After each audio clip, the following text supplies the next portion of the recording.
I am a rock. I was born 1,000,000 years ago.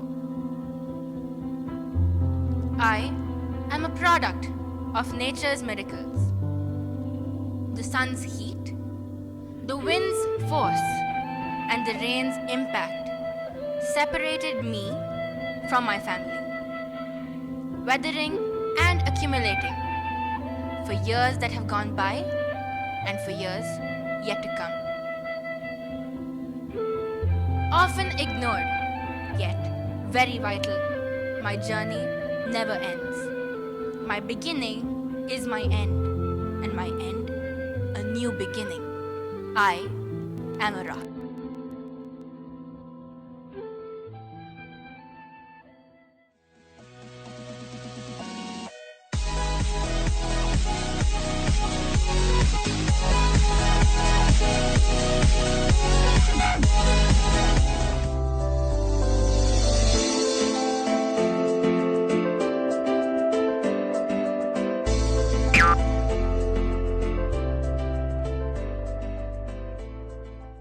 Welcome to our show Metanoia, the journey of changing one's mind, heart, self, or the way of life.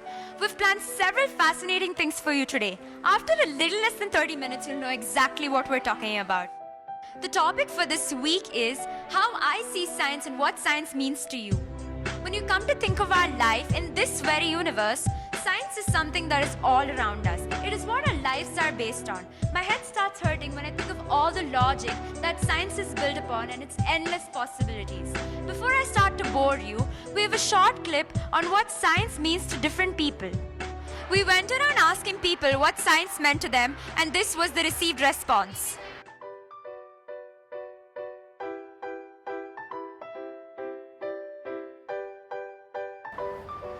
Science means literally everything to me because everything in the world is based on science. From piezoelectricity that controls this watch to optics that controls that camera to electricity that controls the rest of our life. Everything in the world is based on science. Science is the fundamentals of our life. Science is magic!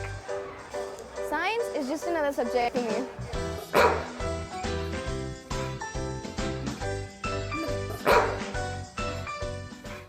Science to me is physics, especially Einsteinian physics, particle physics, and nuclear physics. I like physics because it's the only part of science that describes how the world works, and I also want to pursue physics as a career. Science to me is fascinating. Everything under science has a concealed beauty, and for me, biology and medicine are my favorite. And I feel that it is both noble and vivacious at the same time. When I dwelt on it, I remember the first time I mixed chemicals in my school lab, thought about our solar system and the existence of numerous galaxies such as ours. We generally tend to forget how significant and prominent science is in our daily life.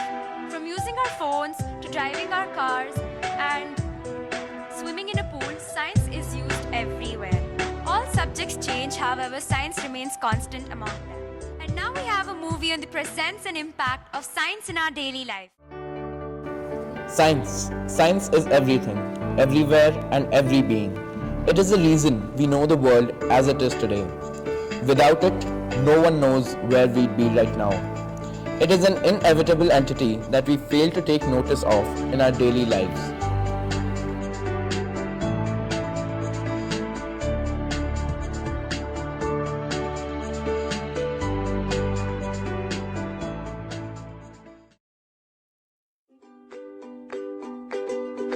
Let us look at the life of an ordinary student and take note of how science is applied in his daily life and what the outcome of that application is.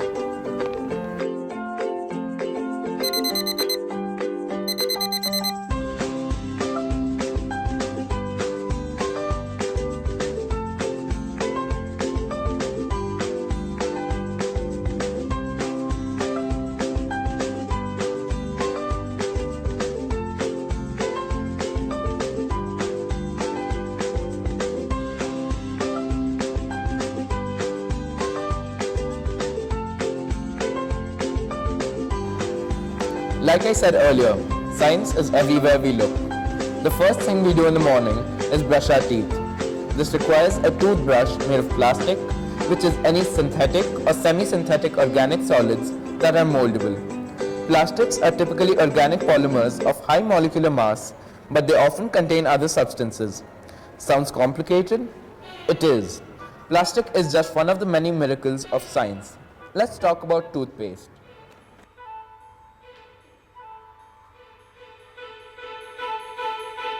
Sodium chloride, hydrogenated silica, sorbitol water, trisodium phosphate, xanthan gum flavor, titanium dioxide, sodium saturin, sodium lauryl sulfate are in your toothpaste.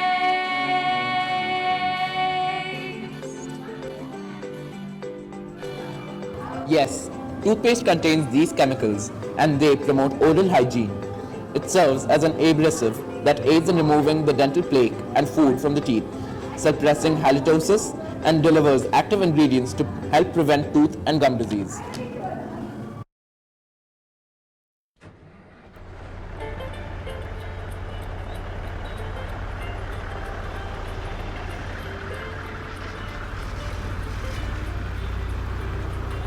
How do we move around in the city, travel to and from places, and generally get around? We do so by walking, cycling, driving, etc. Modes of transportation are also based on science.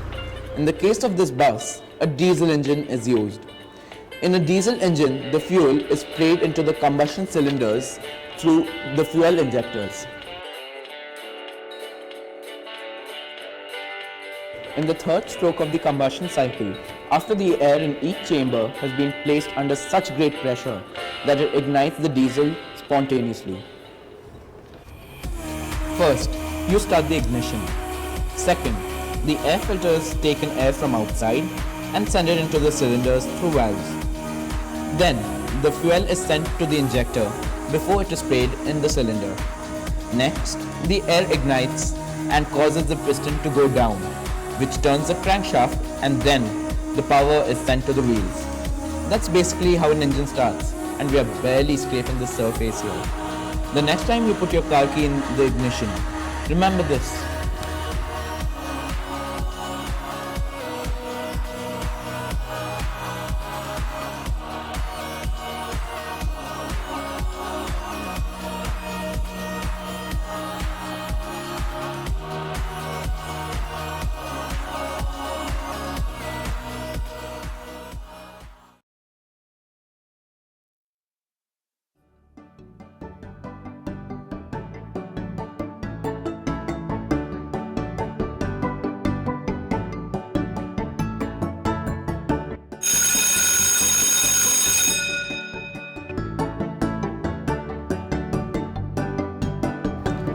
Picture a nice crispy samosa or a bowl of piping hot Thai green curry with jasmine rice or a sweet lemon tart. Is your mouth watering yet? All that saliva accumulating in your mouth isn't just an indicator that you find some particular meal delectable.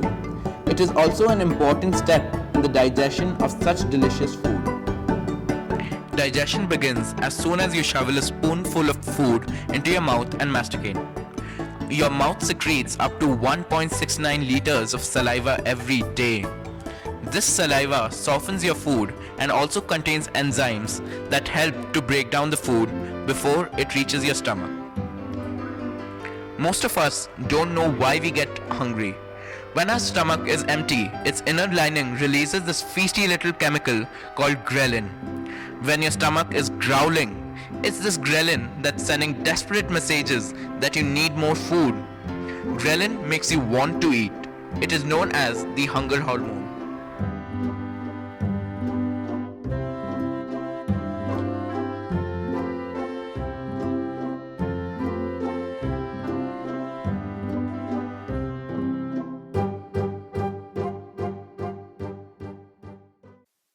When we throw a ball at a certain angle, it moves up and then down, but it also moves in a horizontal direction. This is called projectile motion. So, if we were to throw a ball at an angle of 45 degrees, its cost value would be the highest and therefore the ball would move the farthest. However, when thrown vertically upwards, that is at an angle of 90 degrees, there is no horizontal motion and the ball will fall back downwards to the original position.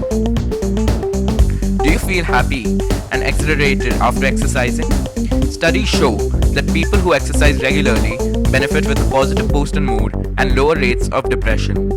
Endorphins act as analgesics, which means they diminish the perception of pain. They also act as sedatives. They are manufactured in your brain, spinal cord, and many other parts of your body and are released in response to brain chemicals called neurotransmitters. The neuron receptors that endorphins bind to are the same ones that bind some pain medicines. Exercise stimulates endorphin production as well, but for a different reason. You're probably familiar with the term runner's high, which refers to the elated feeling one sometimes gets when exercising. Researchers have found that light to moderate weight training or cardiovascular exercise does not produce endorphins. Only heavy weights or training that incorporates sprinting or other anaerobic exertion. So keep exercising, you'll always be happy.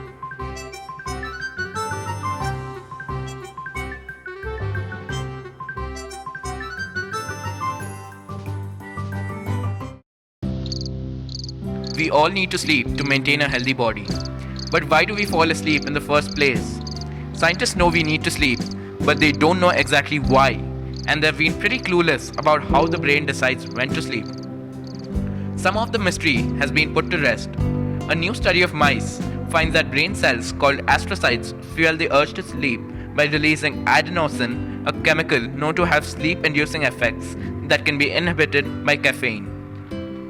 The longer a person is awake, the stronger the urge to sleep becomes. This is known as sleep pressure. The chemical accumulates in the brain during waking hours, eventually helping to stimulate unique patterns of brain activity that occur during sleep. New studies found adenosine from astrocytes clearly regulates sleep pressure.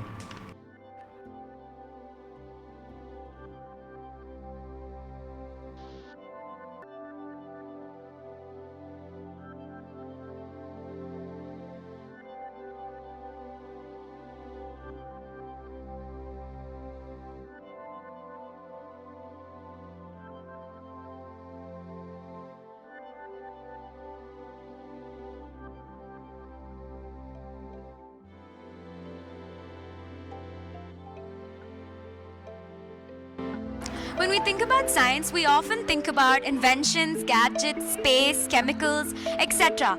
The list is endless. However, we rarely stop to think about the people who made these things possible. If it wasn't for Louis Pasteur, the world would be suffering from deadly disease like rabies and anthrax. If it wasn't for Charles Babbage, we wouldn't have computers. These great minds like Albert Einstein, Isaac Newton, C.V. Raman, to name a few, are responsible for the development of not only in science, but for the world in such unimaginable magnitude. We are forever grateful to them.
da da da da da da dun dun dun dun dun dun. Going on, going on, going on. Stop. Okay. I'm filming that. Yeah, cut it in. So Nandan, what are your thoughts on the sky being blue? Sky is blue.